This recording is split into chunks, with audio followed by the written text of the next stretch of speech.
You're listening to Wiretap with Jonathan Goldstein. Today's episode, Messiah 83.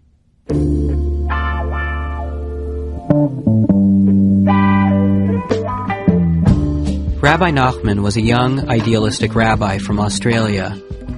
A handsome man, he wore his black Stetson at a jaunty angle and combed his beard into a sharp point, making him look a bit like the evil rabbis of Jewish folk tales. But Rabbi Nachman was not evil. He was pious, and his spade of a beard, rather than making him look satanic, made him look intelligent, as well as aerodynamic.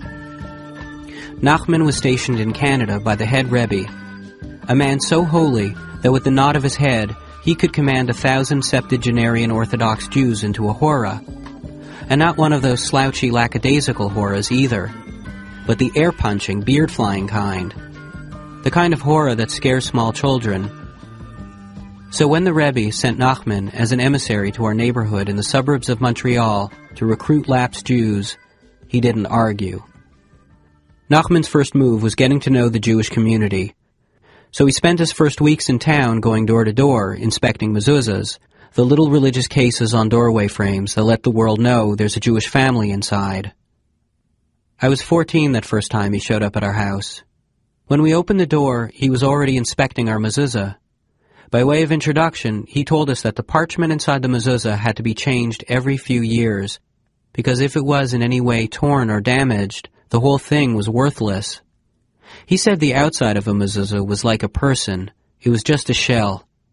But the handwritten parchment inside was what really counted. It was the soul, and he wanted to see what shape ours was in. My father was uncomfortable with the idea of a stranger messing around with our mezuzah. Just the same, Rabbi Nachman went to work taking it off the doorframe with a screwdriver. Opening it up, he revealed our ornate silver-plated mezuzah to be completely empty. No parchment, no nothing. "It's a good thing I came by when I did," Nachman said. "I think he's full of crap with that parchment stuff," said my father later that night over dinner. "And who goes looking into other people's mezuzahs? It's invasive, and I was fine without knowing. If I see him here again, I'll throw him out on his beard." My father was not one for synagogue. He complained about the hard wooden pews, the incomprehensibility of the Hebrew language, and the way that synagogue, rather than inspiring him, made him feel like he was being suffocated in a claustrophobic coffin that reeked of old man smell. But it wasn't only that. My father just didn't like being told what to do.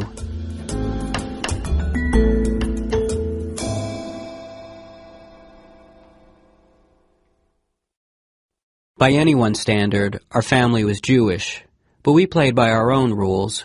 We would not eat ham, but we would eat bacon. Bacon was somehow the more Jewishy pig meat, while ham was just so Bing Crosby. While we did not keep the Sabbath, we did go to synagogue on Yom Kippur. We begged God to forgive our sins and inscribe us in the Book of Life. We did so while glancing at our watches every 30 seconds. We did not speak Hebrew, but we did bandy about Yiddish words, half of which were made up, like my mother's word for the TV remote, something she called der Pushke. There were certain restaurants that we went to, not because they were kosher, but because they were kosher style, which is sort of like the apartment across the hall from kosher. Whereas keeping kosher required rigorous observation of rules, keeping kosher style only required a Jerusalem napkin holder on the table and the restaurant's name written out front in large Hebraic calligraphy. We did not study Torah, but we did watch the 10 Commandments every year on TV. Even when the long journey through the desert became unendurable, we stuck it out. We believed enough for that.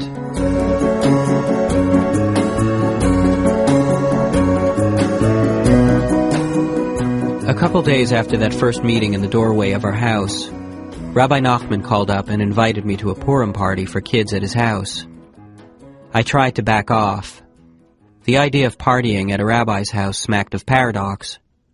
But Nachman would not take no for an answer, so I agreed to go and celebrate my people's not being murdered by the evil Haman with the rest of young Montreal Jewry. Arriving at his house a couple nights later, I found a group of perplexed-looking preteens, just like me, sitting in a circle on bridge chairs. Rabbi Nachman handed out Jewish loot bags. Each one contained 2 nickels to give to charity, shards of stale Passover gum, and a Hamantash wrapped in saran wrap. A Hamantash is a prune-filled triangular cookie made to symbolize, depending on whose version is to be believed, either Haman's triangular-shaped hat or Haman's triangular-shaped dirty ears. The idea of eating a pastry made to replicate a Jew-hating mass murderer's facial feature struck me as absurd and wrong. Something like eating a little licorice Hitler's mustache. Just the same, I ate the Hamantash and then chewed my stick of Passover gum, which might have been spearmint, might have been cinnamon, who knew. And then after the loot bags, the cherry cola, and the Jewish knock-knock jokes, we got on to more serious subjects. It was that evening at the Purim party that I would learn of the Mashiach, the Jewish Messiah. The Mashiach will be a holy, humble, and wise man, and once he chooses to reveal himself, said Nachman, there will be no more hardship and pain. This is how it worked. First there would be a blast from a shofar that all the world would hear. Then the Mashiach would appear, riding a white horse. He would revive the dead.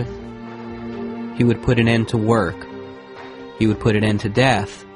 It would all be just like the days of Eden. He would show up just like that. He could show up at any second. Even now, cried the rabbi, pounding the dining room table with his fist. He could show up at this very second. The rabbi taught us to chant a song called We Want Mashiach Now. He said the louder we sang it, the quicker the Mashiach would come. A Jew had to show moxie, the rabbi said. He had to demand the coming of his Messiah. The rabbi got us all really worked up, and we sang that song as loud as we could. We yelled our heads off. It felt like the Mashiach would walk right in through the front door at any second, and just like someone's angry dad, tell us all to shut up already.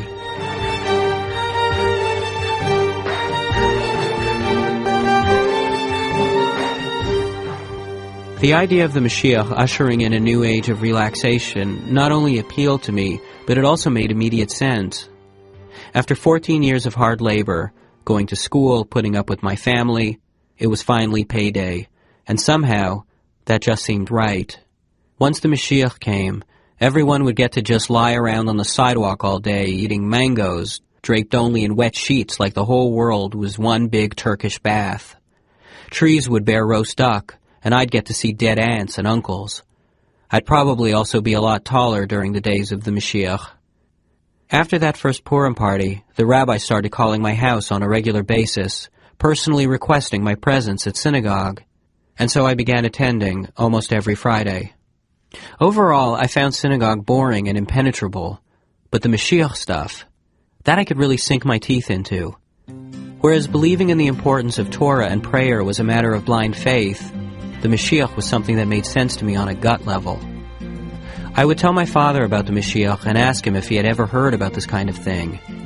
What did he make of it, I'd ask. Didn't it sound wonderful? What are you, a religious nut now? He asked. The man who drives the cart knows why he makes the journey, I said, quoting the rabbi. The horse who pulls the cart only knows that he is being whipped. Are you calling me a whipped horse? Demanded my father. I looked at him, shaking my head with pity. It was a move I had seen the rabbi do, and I liked it. I liked it a lot. It must have been hard for my father to watch his 14-year-old shake his head in pity at him. It must have been like being sucker-punched in the groin by a baby. When I was a little kid, talking with my father, God was my favorite subject. Sometimes my father would say that he believed there was something up there. A kindness, a big face with a warm smile. Other times when I asked him about God, he would say it was for suckers. Then he'd laugh and my mother would tell him to shut up. Now talking with my father about God was infuriating. That man refused to use common sense. When I went to synagogue as a kid, he said, we didn't talk about the second coming. That stuff's for the Gentiles. We never had a coming, I said. This is our first coming. As well as the look of pity, I had started to borrow Rabbi Nachman's intonation when I spoke of matters religious. I would often pound the table using my fist like a gavel, just as I had seen him do. I smacked the table hard enough to make my father's cup of instant coffee rattle in its saucer. Then I deployed Rabbi Nachman's patented, "I pity you" look. My father met my gaze with his patented, "Pal, you've gone off the deep end this time" look.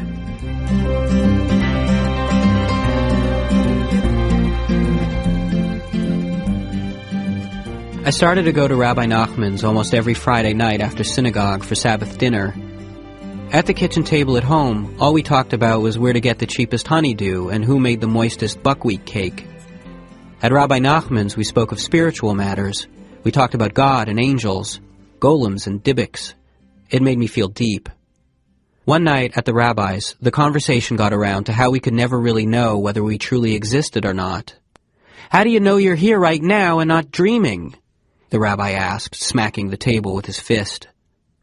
For a second, I thought of offering him proof in the form of a glass of seltzer water thrown in his face, but I just wasn't the type. Instead, I said, "I think, therefore I am," which I thought was a pretty smart thing for a 14-year-old to come up with. "And what is thought?" shrieked the rabbi, a sidelock clamped in each of his fists. Rabbi Nachman said that the only way you could know anything was through Torah. How do you know that you exist? Torah. How do you know God exists? Torah.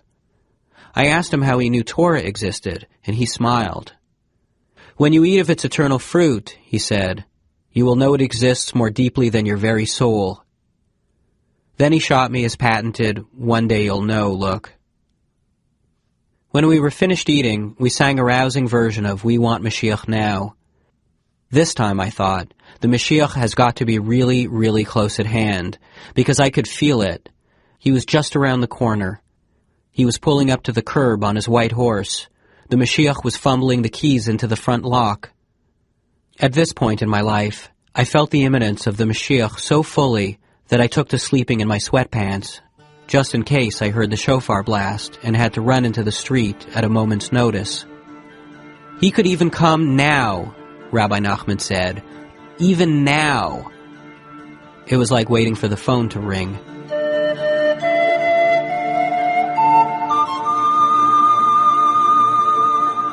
I walked home from the rabbi's that night, looking up at the stars. I thought about how big it all was. Sometimes, especially when I was leaving Rabbi Nachman's and when I was thinking about the Mashiach, I felt like somehow it all made perfect sense. Just like a crack baby is born into the world addicted to something that it cannot yet define, I had been born with an addiction to the Mashiach. Thanks to Rabbi Nachman, I finally knew what I had been jonesing for. The Mashiach would end the mystery and the loneliness. There would be hugging in the streets, warmth, real warmth between strangers. People would understand one another's hearts. The inevitability of the Mashiach's coming made a sense to me that was more perfect than any sense I had ever known.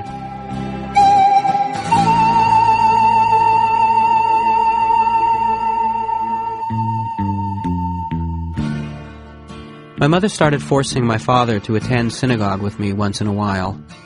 Now, as I've said, my father was not one for synagogue. But just the same, the Jewish holiday of Sukkot was upon us, and my father agreed to attend a party at the rabbi's. Sukkot commemorates the passage of the Jews through the desert, and it is celebrated by actually building a hut, or a Sukkot, just like the ones the Jews inhabited during their exodus from Egypt. We were to go to the rabbi's and sit in the Sukkot in his backyard. My mother told my father he was not allowed to return home for an hour. When we got to the Sukkot, it was packed, standing room only, over 100 Jews shoulder to shoulder in a little shack. Rabbi Nachman, seeing me enter, called me and my father over. He brought out 2 bridge chairs so we could sit beside him at the head of the table. He then doffed his Stetson and put it onto my head. The Israeli man beside me was wearing a cardboard yarmulke that made him look like a counterman at a kosher hot dog restaurant. He poured me a plastic cup full of vodka. I leaned my elbows onto the table the way I imagined Bogart would if he were celebrating the Sukkot. Since an incident at a Toronto bar mitzvah where my father drank 4 Tia Marias in a row and taught my teenage cousins this kung fu dance in the synagogue parking lot, my mother had made liquor contraband in our house.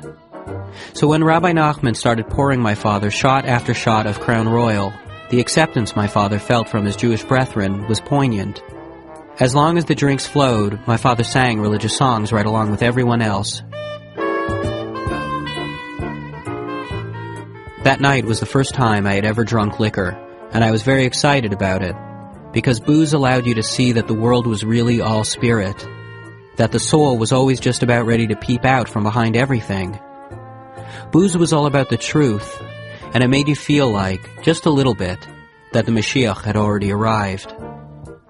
My father, sober, would have considered all that Mashiach talk to be stuff for the Hare Krishna, but just then, the booze flowing like manna, he was very open to new ideas.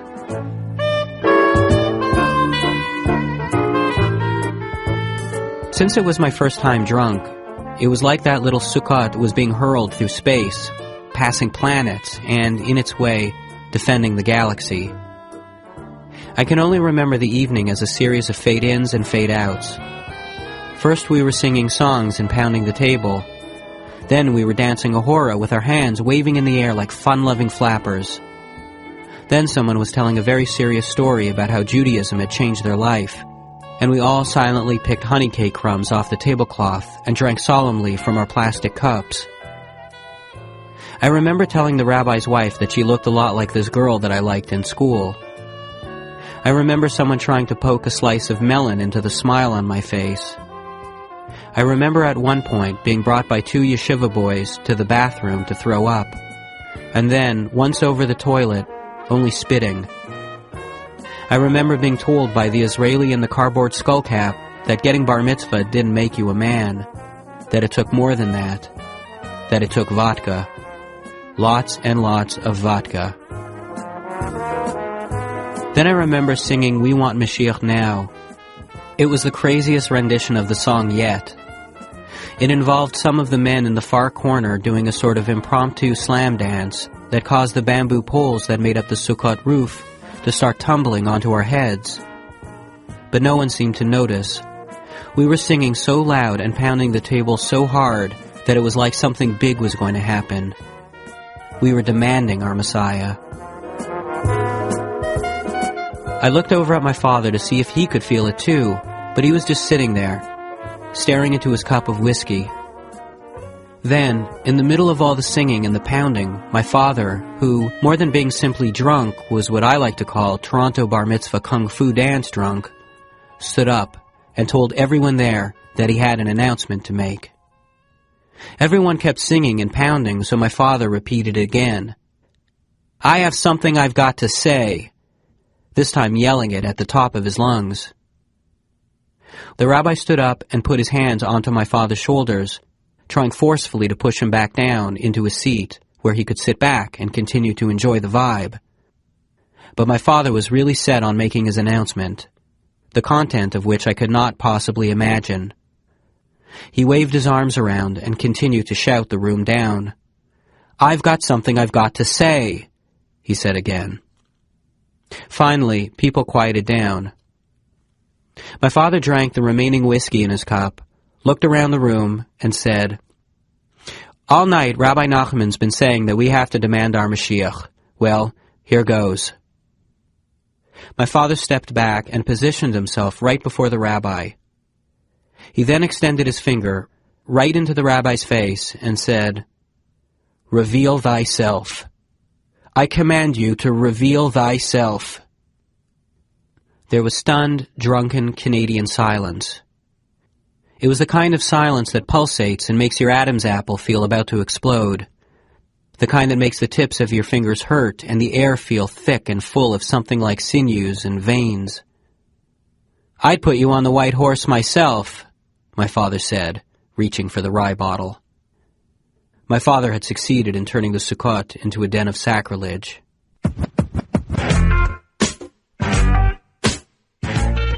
On the way home, I zigzagged down the street, shadowboxing and climbing trees.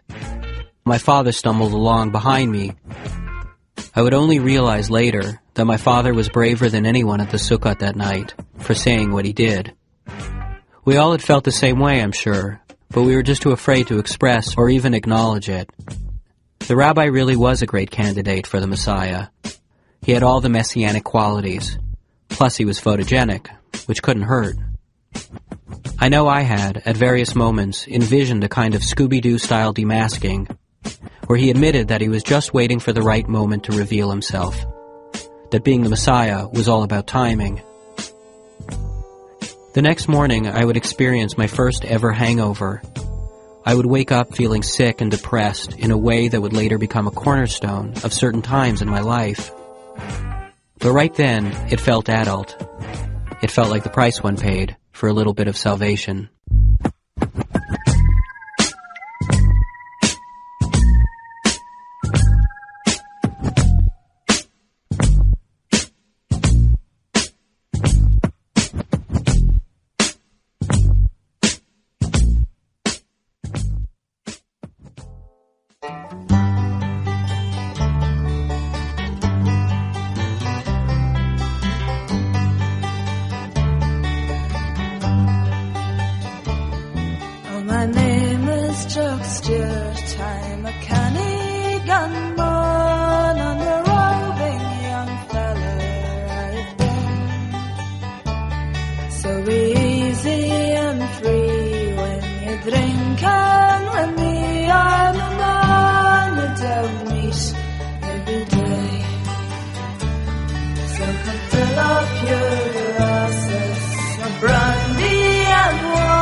Wiretap is written and performed by Jonathan Goldstein and produced by Jonathan Goldstein with Sarah Gilbert and Carolyn Warren. Production help from Mira Birdwin-Tonic. Tune into Wiretap Sunday at 1, 4 Pacific Time, and Friday evening at 8:30. You can also hear Wiretap across North America on satellite radio at Sirius 137. You can reach us through our website at cbc.ca/wiretap.